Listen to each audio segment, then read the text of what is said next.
मुंबईतील झोपडपट्टीवासियांच्या हिताचा एक मोठा निर्णय घेताना मुंबई उच्च न्यायालयाने स्पष्ट केलं आहे की स्वच्छतागृहांची उपलब्धता हा केवळ सुविधेचा भाग नसून तो प्रत्येकाचा मूलभूत अधिकार आहे.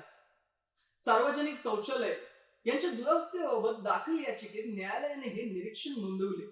मुंबई महानगरपालिकेच्या कार्यपद्धतीवर तीव्र नाराजी व्यक्त केली आहे.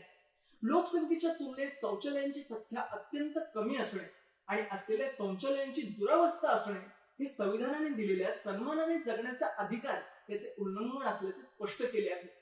कोर्टाने पालिकेला कडक शब्दात आदेश दिले आहे की तातडीने जुन्या शौचालयांची दुरुस्ती करावी आणि वाढत्या लोकसंख्येनुसार नवीन शौचालयाचे बांधकाम करावे.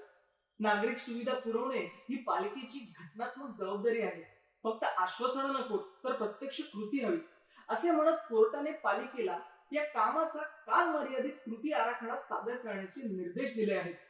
या कामाच्या प्रगतीचा अहवाल आता थेट न्यायालयासमोर ठेवावा लागणार आहे.